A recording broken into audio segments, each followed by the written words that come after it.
Up from the Gates, a story of divine dealing through Dunkirk by Captain H.E. Beresford Mash. Chapter 5, Out on the Promise.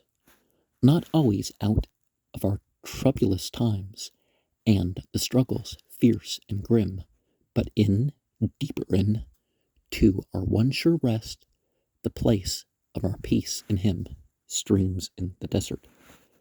We left the old quarters during the following Sunday night. We were away and entrained for the port of embarkation before dawn. Our last day may be remembered for some of its incidents. Perhaps the most vivid in my memory is a very liberal high tea enjoyed in a nearby cottage, and which was followed by being tossed in a blanket, a privilege reserved that night for some of its officers, by an enthusiastic unit celebrating the imminent departure. On the train, a post bag with the unit's morning mail was delivered. A letter from friends, whose warm fellowship I had been privileged to enjoy while I was stationed in their town, quoted the challenging passage from Isaiah, "Glorify ye the Lord in the fires." Now remember, Lord is probably a mistranslation of God as a verb and noun. Receiving that word just then, that last message I received from anyone before crossing seemed indicative of the coming storm, and yet suggestive of grace sufficient to meet the fire. His grace is great enough to meet the great things, the crashing waves that overwhelm the soul, the roaring winds that leave us stunned and breathless, the sudden storms beyond our life's control, streams in the desert. A lot of people nowadays think you can just will your reality, and it's not quite like that. You can work on your response to reality. We embarked about midday, and having waited for another unit, a general hospital, we sailed about 4 in the afternoon. We reached the estuary about 6 o'clock in the evening and waited there until an hour after midnight. At that hour, punctual to the minute, we slipped quietly through the gloom and, shadowed by destroyers, crossed to France. We landed at Le Havre at 8 the next morning and moved up to Bolbec immediately. My first and remaining impression of Bolbec was of nearly being knocked down that afternoon by a car traveling at a furious pace. As it disappeared rapidly in the distance, I saw it was a funeral cortege, and I was a little alarmed to conjecture what might be the tempo of the living if this was the pace at which the dead were disposed of. Well, it does help to bury right away. Maybe not dig the graves at night, but anybody who can be buried by day, the very same day, right? The static condition on the Western Front continued for some weeks after our arrival in France, and for the first few weeks we were stationed at Pernois, a village in the Somme. From Pernois, we moved up to Fauquerolles near Bethune, and were still stationed there when the invasion of the lowlands took place. Like many other French towns, ours received a violent awakening before dawn on that Friday morning, and for the first time we experienced a really strong air attack accompanied by a full defense barrage. Anything we had known up to that time had been quite insignificant in comparison This was the real thing. The first raid lasted 2 hours, but raids continued throughout the day. It was at that time, I remember it well, when the little house where my belay was shook as if it would tumble down. When another challenge came to me, I had considered for some days the remarkable promise in the 5th and 6th verses of the 91st Psalm. Thou shalt not be afraid is a prefix clause attaching to each of the 4 terrors enumerated, and I have always liked to read the passage, putting this clause in each time. It emphasizes the 4 promises. It is hard to imagine a more embracing category of perils than is contained in these 2 verses, but what was exercising me was the clear statement, thou shalt not be afraid. If there was one thing that I always felt I possessed little of, it was courage. However, I may have appeared outwardly to those around me, I was only too well aware of real fear and apprehension inside. Now, the trick is to know that these material things are means and not be afraid of them for themselves. While I do not seek to excuse this, I believe it was partly due to the fact that I was a realist and went into this business knowing perfectly well what lay ahead. To realize vividly in one's imagination all the horror of war undoubtedly accentuates one's apprehension tremendously, but I believe it served me later when we were in the thick of our casualty work. The sickening nausea and a reaction to all the mutilation and suffering were counteracted in a measure by this anticipation. Now, of course, there's a difference between suffering and the various types of hardship. Suffering's the hardship where your judgment makes it worse than it is. Reading that statement in the book again and again, I became determined to know why such a thing should not be true in my experience. Thou shalt not be afraid.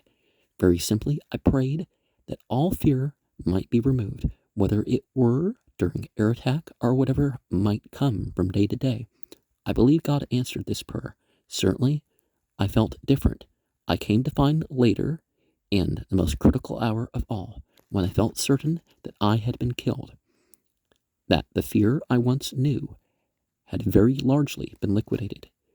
There was one occasion when I was very sick for 24 hours and could eat nothing for some time, but I believe that was automatic reaction to deafness caused by hours of heavy gunfire. During those days, our unit was constantly exposed to danger, but remained untouched. Our activities as a casualty clearing station were very much hindered by the nature of the conflict. Instead of being able to work as a stationary unit, we were continually moving from one place to another. On some of these journeys, we were machine gunned, and on 2 occasions, we appeared to be nearly captured. Well, see, he had what they called shell shock at the time.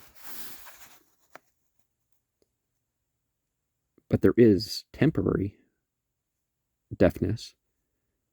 One of our moves affords a clear illustration of these difficulties. At midnight, on one occasion, the unit sent on advance party to a village on the Belgian border. The party consisted of 4 officers, of whom I was one, and a number of men. We carried as much of our equipment as we could in order to open up at once if required. Arriving at the destined village about 3:30 in the morning, we set to work to unload on the village square in order that the transport might return at once for the next section. We found some shelter for a couple of hours before daylight, but the morning had scarcely broken before a queue of ambulances containing casualties came filling up the village street. They had heard already that we were there. Indeed, they thought the whole unit had arrived and was in full swing. We hurried around and took over some premises with the men we had in the advance party and such equipment as we had brought. We opened up. By midday, we had a large number of casualties on our hands, and then, in the middle of it all, and before the rest of the unit had joined us, we received orders to move again. Probably, as a casualty clearing station, our best work was done at a chateau near Dixmude. We were only there about 4 days and nights, but during that time, we kept 4 operating tables going night and day. We received at least 300 casualties, and over half of these received surgical operations. On our first morning there, we admitted a German flying officer who had been shot down behind the chateau. After admission, we were interested to know if he had some opinion regarding the advisability or otherwise of exhibiting our large red cross as a mark of identification, having noticed that the Germans often deliberately bombed the hospitals. We wondered whether it was not asking for trouble to show this. If we put our red crosses out, will the Germans bomb us? We asked him, the Germans bomb the Red Cross? He replied, no, never, I hope not. His hope seemed based only on the sudden, poignant reflection that he was now an inmate of the institution concerned. On admission, his attitude was defiant and arrogant. I want to be separated on at once. I want to be operated on at once, he demanded. His wounds were severe, but I think he seriously considered that he would be given immediate precedence over all our own men. I hope it's a good hospital, he dared to remark. He was not kept waiting long, however, for he was in the operating theater soon after midday. I remember well his changed attitude after the operation because I happened to be working at the next table during the 2 hours of his operation. He came out of the anesthetic very quickly and evinced the most sincere gratitude possible for all that had been done for him. His whole manner was changed. It has always seemed to me that it required an anesthetic to remove from the man that veneer of brutality and arrogance that had been forced on him from his youth by Nazism. Underneath the veneer, we found an ordinary man, not much unlike ourselves. Now, in 1943, it was made public that the official Bolshevik position was to call those, or the sides that they don't like, Nazis. And, the NSDAP were not actually Nazis. They didn't self-designate as that, and the term was used long before. In German, it sort of meant an ignorant hick or a hillbilly or, that sort of thing. But the Yiddish and Hebrew roots expose something a little bit different, that it was a group of ruling oppressors, overseers, but in a negative sense, not like Nashi are, a prince or president or something like that. A Nazi was, the people that are 212 plus the 20 and, their constituents that oppressed the world. It was basically the actual term for that. So it was kind of a deflection. Those who were the real Nazis. From Dixmude, we moved to the coast to Coxide, where we worked for 2 days under very difficult conditions. From there, we moved to La Panne on the 29th of May.